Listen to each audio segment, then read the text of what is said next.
Hi everybody, welcome back. I'm just showing you my latest project that I finished, and welcome to the new subscribers. It's lovely to see there are new people on quite a regular basis now. So this is the album. I've taken it out of the box because I started filming and I made such a mess of the film that I've had to restart again. So as you can see, this is the box that the album sits in. Now I followed, I can't remember the lady's name. I will put the lady's name in the description, so please check there because I followed her tutorial. And we've got a nice little ID place there that I'm going to put a slim notebook in there, I think. And then the album pops into there. That turns around, as you can see. Now, I didn't follow completely what the tutorial was as far as papers were concerned because I hadn't got the amount of papers that the lady had used. I used one 8x8 pack and one 8x8 pack of backgrounds of, Japan. It was, honestly, my brain today is not working. Vagabond in Japan. That was the paper collections that I used. The red on here is some red that I'd already got in my stash, and I used two 12x12 papers. Two for the roof, and then I put some inside the album as well. So you don't have to buy heaps and heaps of the paper pads if you've got something in your stash that can complement it. I always like to try and do that because then I feel I've had, value for money, but I've also used some of the things that I've had sat about for quite some time. And we all do that. So this is a 12x12. No, it isn't. This is an 8x8 sheet that I've cut down. I didn't buy the 12x12s. And then these are from the cut apart page. And then that one on the back again was an 8x8. So because I didn't buy the A4 paper, I couldn't cover this completely. So I thought, right, I'll do something different. I used some of the red that I'd got and I cut one 8x8 in half, and the front and the back are the same. 2 pockets, and these are 2 photo mats, but instead of putting them in the end of the pages, I like the idea of putting them in here. Right, so just got to make sure you can see this. I'll push that up gently. So this flap goes up and comes down.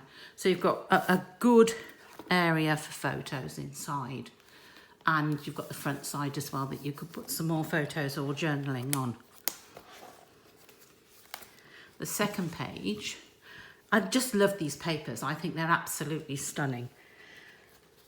Is a pocket. So I just put that on there from the cut aparts, and you can put either journaling or photos on there, whichever you want. You could put 2 or 3 in the pocket, to be fair. It would take that easily. And I just continued this 8x8 sheet across and put some border up the end to make the sizing up. So over we go to this page, and this page has got a belly band. So you've got all this space here. You can tuck things in there, as you saw with this. And you've got plenty of room for photos. And I just like the idea of just tucking that in there.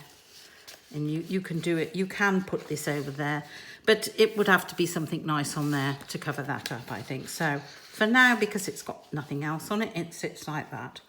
These are held down with magnets as well. So here we are to the centre pages. Now, as you can see, they look like screen doors, which I think is amazing. And they act like screen doors. Now you will see that I've used my paper here and here because I thought it was a nice area to use it on, because it felt like they would be the silk doors that they have. This strip here I did use out of the Birdsong collection by Graphic 45. I'd got a sheet, so I thought I would use that. And then over the page, you've got this here. And again, you can pop in 2 or 3 small ones or a large one. You've got this area here and here. And that's held down with a magnet. And then this is the last page here. And what you've got is this flips up and this flips down. This flips up and this flips down. And again, I've substituted with some of my own paper there. I think I used 4 sheets altogether, 2 of each of those. So I thought, you know, it worked out really well. And this very last one, I love this. I think that is absolutely gorgeous. That folds over, and again, you've got a pocket this side where you can put your photos inside there. And again, I put 2 of these in there. I made a boo-boo. That's why they're not in the ends of the of here. And I was quite glad in a way that I did it, because I'd sealed it up. Because I quite liked this idea afterwards. I thought, yes, I like that. No fiddling about, trying to pull them out. They just fit there nicely. I hope you enjoyed that. I hope you like it. And I will leave the lady's name with the tutorial in the description, as I say, because it's completely gone out of my mind. I can't remember what it is. I know it's got create in it, but I'm Scrap and Create. There you are. That's who it is. Scrap and Create. She does the most amazing work. So pop along and have a look and see what she does. And the tutorials are free. You just follow along. Hope you've enjoyed this. Hope you like it. Thanks very much for watching. Bye.